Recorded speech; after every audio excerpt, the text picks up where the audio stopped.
Hola a todos, ¿cómo están? Hoy estamos en un episodio más de Aula Sin Límite, el podcast. Y hoy a mi lado se encuentra una maestra apasionada y experta que nos va a hablar un poco sobre el DUA. ¿Qué será eso? Entonces, Marisol, bienvenida y gracias por aceptar esta invitación. Gracias, Andrea. Buenos días.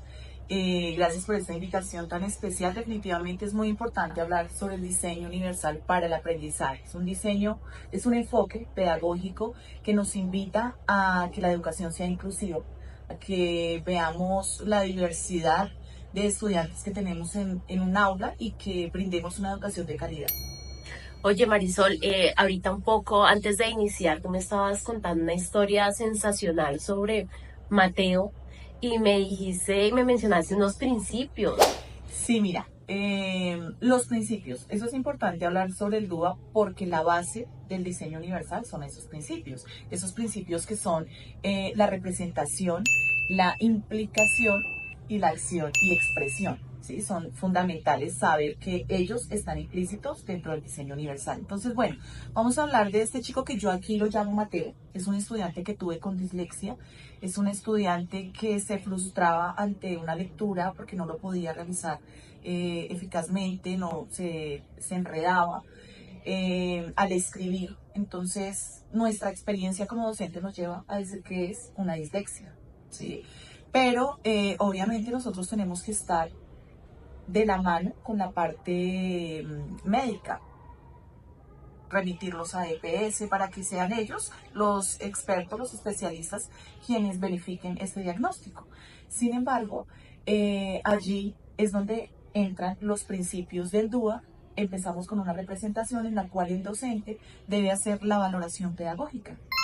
Dentro de esa valoración pedagógica, pues observamos a aquellos estudiantes, las dificultades que pueden tener y cómo nosotros, de qué manera, qué herramientas vamos a utilizar para poder trabajar con estos estudiantes. Ya de allí partimos con el otro principio, que es el principio de implicación. Este principio es donde llevamos las herramientas y las empezamos a interactuar con videos, con charlas, con, bueno, las herramientas a nivel pedagógico que podamos tener.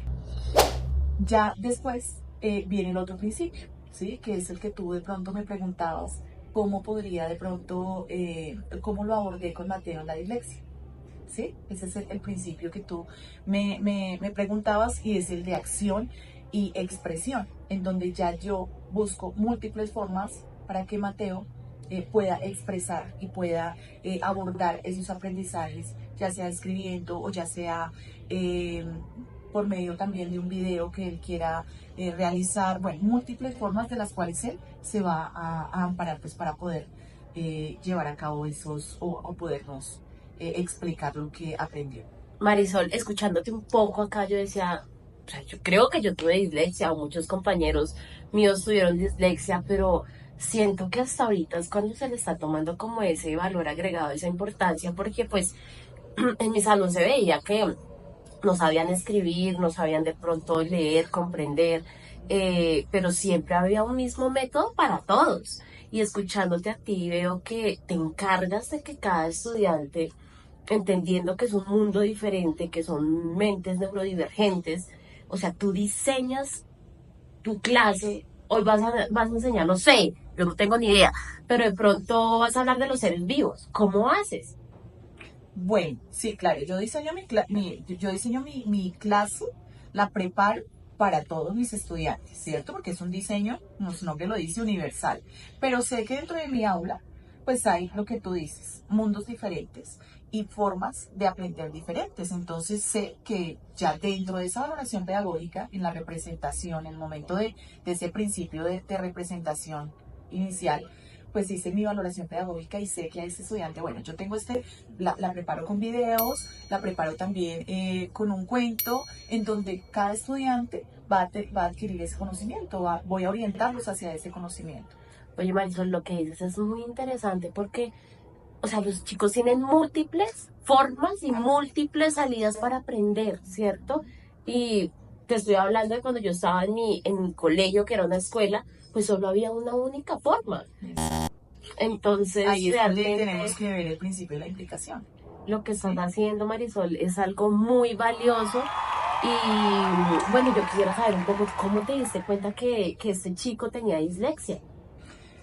Lo que te decía al principio, esa dificultad que él presentaba al escribir, al leer y la frustración que sentía él al ver que sus compañeros de pronto avanzaban y que él de pronto no lo hacía.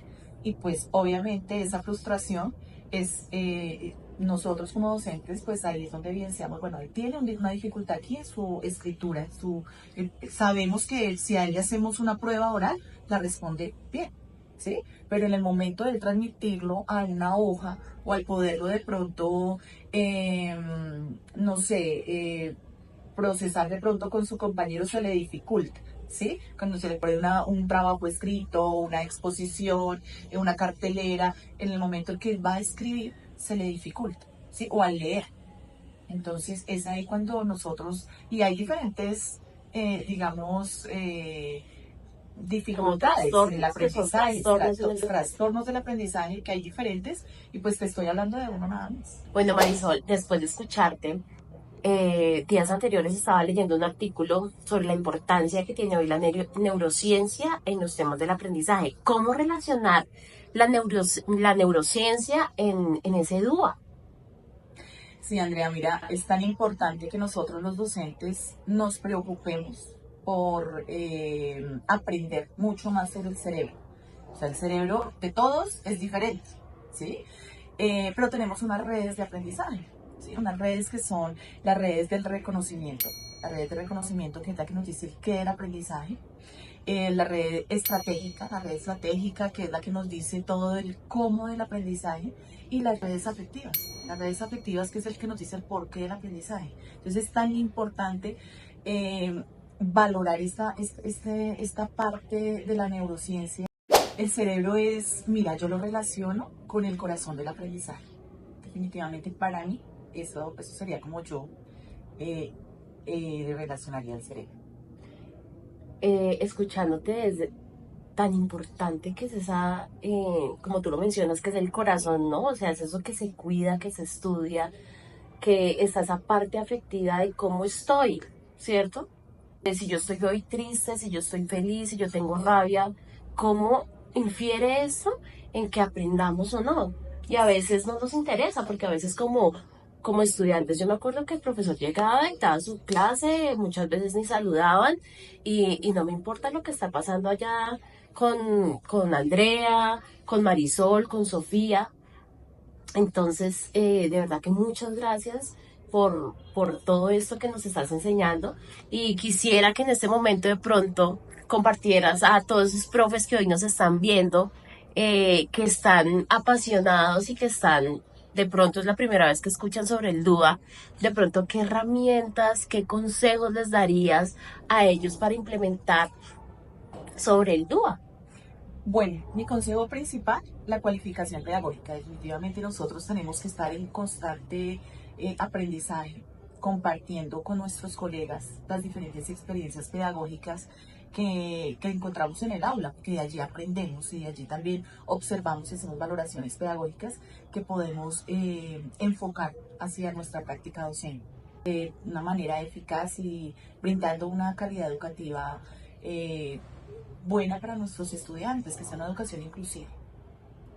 Bueno, profes, ahí están. Ustedes pueden seguir a Marisol en sus redes sociales, para que aprendan un poco más sobre el DUA. Muchas gracias, Marisol, por aceptar A esta ti. invitación, porque sabemos que es muy importante para la educación, para que se transforme en la medida que va evolucionando todo, y sobre todo esta era digital donde los niños tienen tanto acceso, y nosotros o ustedes como docentes, eh, tienen como ese deber, ¿no? Como estar en constante capacitación, como tú lo mencionabas. Y bueno, ustedes, nos seguiremos viendo en Aulas Sin Límites en un siguiente episodio. Sí, claro, es. Pues ya no creo.